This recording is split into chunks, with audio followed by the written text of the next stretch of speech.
Here's number 4. Develop the ability to act. Take action. Not hasty if it isn't required, but don't lose much time. Here's the time to act. When the idea is hot and the emotion is strong. That's the time to act. You say, Mr. Rohn, I'd like to have a library like yours. See, if you feel strong about that, what you got to do is get the first book and then get the second book.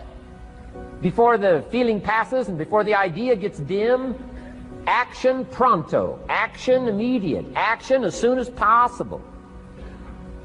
Because if you don't, here's what happens. We call it the law of diminishing intent.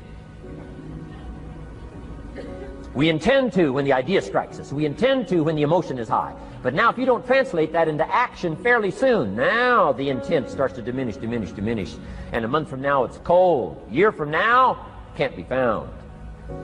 So act. Set up a discipline when the emotions are high and the idea is strong and clear and powerful.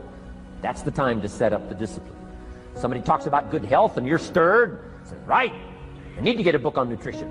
Get the book before the idea passes and before the emotion gets cold. Go for the book. Start the library. Start the process. Fall on the floor. Do some push-ups. Action. Got to take action. Otherwise, the wisdom is wasted. Otherwise, the emotion soon passes. Unless you put it into a disciplined activity. Capture it. Disciplines is called how to capture the emotion and how to capture the wisdom and translate it into equity. Disciplines. Now here's what's important about disciplines. All disciplines affect each other. In fact, here's a good philosophical phrase. Everything affects everything else. Nothing stands alone. Don't be naive in saying, well, this doesn't matter. I'm telling you, everything matters. There are some things that matter more than others, but there isn't anything that doesn't matter. Okay. We all pity the man who says, well, this is the only place I let down.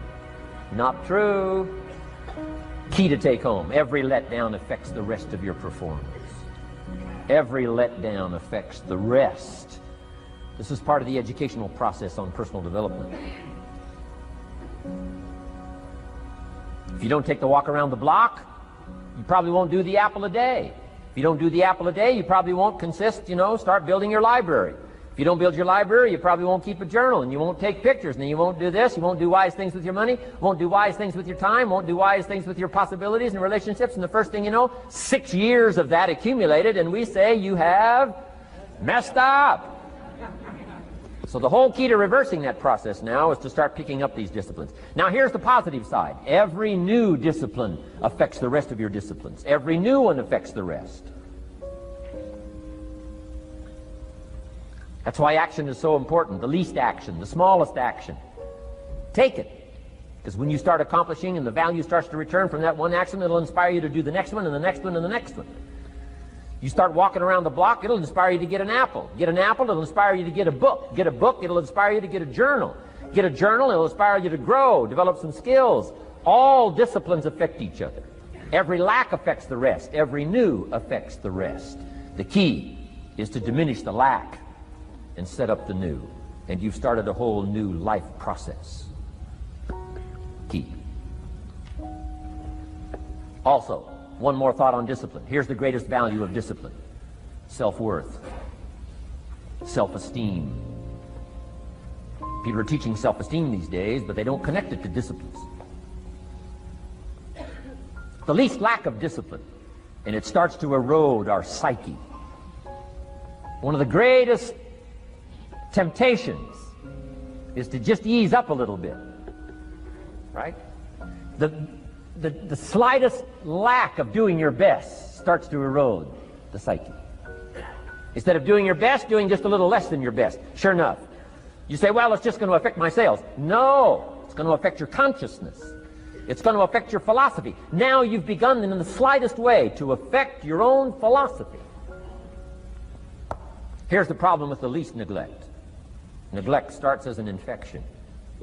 And if you don't take care of it, it becomes a disease. And one neglect leads to another. And the worst of all, when neglect starts, it diminishes our self-worth, our self-confidence, our self-value. You say, well, how can I get back my self-respect? I'm telling you, you don't have to go to 29 classes. All you have to do is start the smallest discipline that now corresponds to your own philosophy, like I should, and I could, and I will. No longer will I let neglect stack up on me so that I will have the sorry scenario 6 years from now, giving some excuse instead of celebrating my progress. That's the key to discipline. Okay? Let's get kids involved in the least of disciplines. One more, and then one more, and then another one, and then another one, and then some more. And the first thing you know, you're starting to weave the tapestry of a disciplined life into which you can pour more wisdom and more attitude and more strong feeling, more faith and more courage. Now you've got something, a vessel in which to put it. And now the equities start to flow. And the early return, I'm telling you, if you'll start this process, the early return will have you so excited. You'll commit yourself to this strategy for the rest of your life. You'll never go back to the old ways. Join a new crowd. Join a new group. The disciplines to do it. Take action.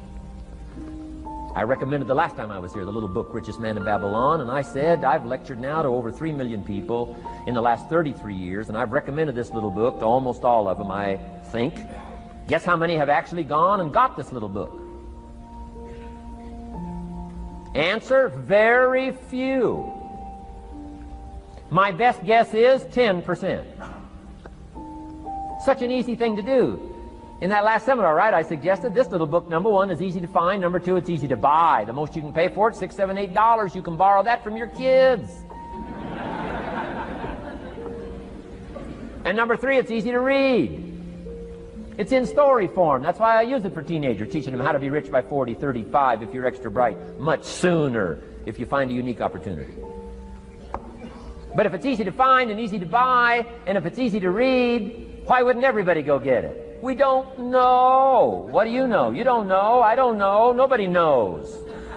Here's how profound it is. Some do and some don't. Now here's the numbers. About 10% do. 90% don't or won't. And we don't know the mystery of that. And I'm telling you, 10 years from now, those numbers will still be the same. 10% will, 90% won't. The numbers don't change. Only the faces change. You're looking at one of the faces. I used to belong to the 90% who couldn't be bothered even if it was easy. Guess how many people have a library card? Wisdom of the world available. Transform your life in any value amount you want. By the way, how much is a library card in Texas? Free. Here's what free is. Easy. I mean, it can't be any easier than free. Somebody says, well, would you bring it by? Well, no. At least you got to go get it. No.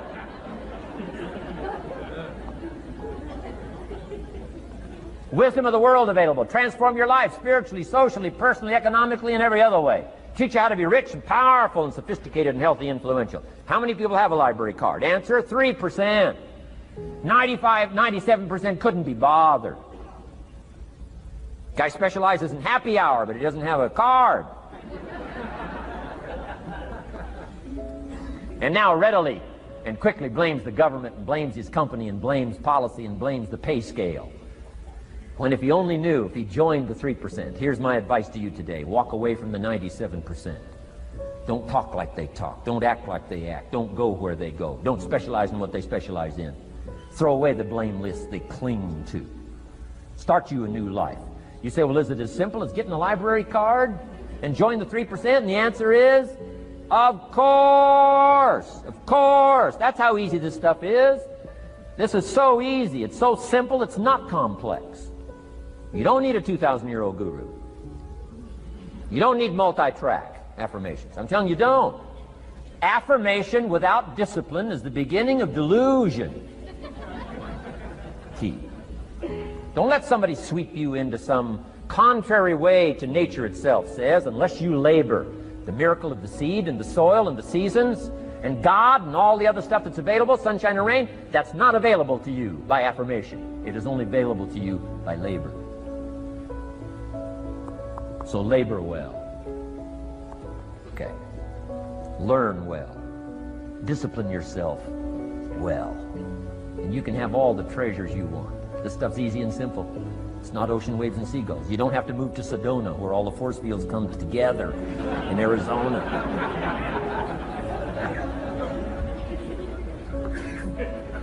Let's teach our kids the simple ways to transform their health, number 1. Their economics, number 2. Their ability to communicate, number 3. Their life and treasure and lifestyle, number 4. Spirituality, number 5. And the list goes on and on.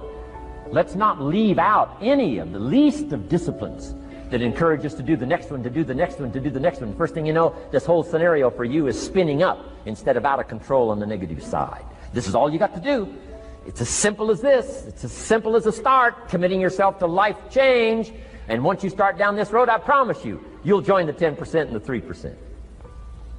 We're going to talk financial independence in just a little while. Guess how many people can retire from the income of their own personal resources when it comes time to retire? Answer, 5%.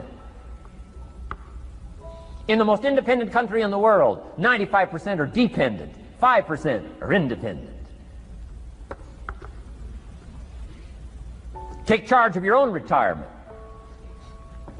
I'm telling you, if you take charge of your own retirement through personal development and all these skills we've taught today, plus what's coming up, financial independence, I'm telling you, take charge of your own retirement, you can multiply it at least by 5, maybe by 10, maybe by 20, maybe by 100.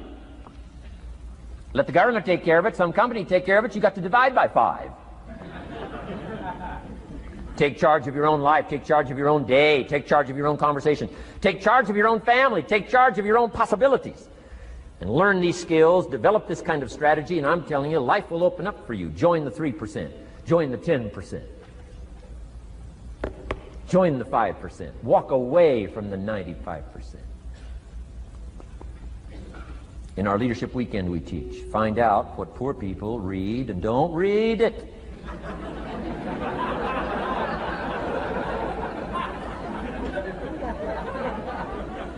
I'm telling you, don't talk like they talk. Lend a helping hand, but don't fall into their poor philosophical scenario. Don't blame what they blame. Don't use the excuses they use. It's called the language of the poor. Switch gears, switch language, switch ideas, switch strategy. Start with the simplest of disciplines. And don't bemean any of these disciplines. The smallest of disciplines starts the process of life change. And if you'll invest in this thing called discipline, you can have whatever you wish. It's called the beginning of a miracle. Now here's the last clue on discipline. Do the best you can. We covered earlier, but here's a good scenario for the do the best you can. I've got a good question for you. Is the best you can do all you can do? And the answer is no. Strangely enough, if we all fell on the floor right now and did as many push-ups as we possibly could, and let's say for some reason you haven't been into push-ups lately, I can't imagine why, but let's say the best you can do is 5. And you look up at the rest of us and say, hey, 5 is the best I can do. We can tell by the look on your face that's probably true. 5 is the best you can do. Now, is 5 all you can do? The answer is no. If you rest a little, you can do 5 more. Wow. And if you rest a little, you can do 5 more. And if you rest a little, you can do 15 more. How did we get from 5 to 15? It's a miracle.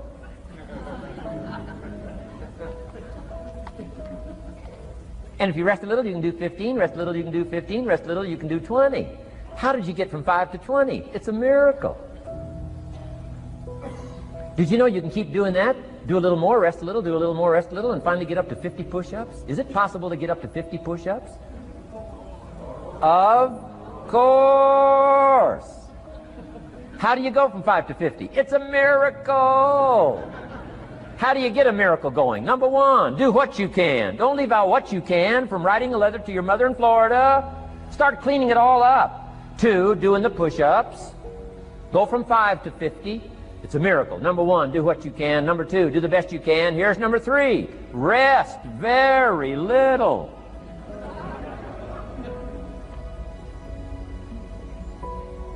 Don't rest too long. Why? The weeds take the garden. Kids have got that figured out. You can't rest too long. Here's the clue. Make rest a necessity, not an objective. The objective of life is not to rest. The objective of life is to act. Think of more disciplines. Think of more ways and means in which to use your own wisdom and your own philosophy, and use your own attitude, your own faith, your own courage, your own commitment, your own desires, your own excitement. Invest it, invest it, invest it, invest it in discipline so that it's not wasted. The smallest of discipline. Thereby transform your life. Join the 5%, join the 10%, join the 3%. Guess when I went and got this little book, Richest Man in Babylon? The same day I heard about it. I went and got it. Somebody says, well, Mr. Rohn, does that make you different than most other people? And the answer is yes. Somebody says, well, why is that? We don't know. We don't know. What do you know? You don't know. I don't know. None of us knows. Some do and some don't. The numbers don't change. Only the faces change.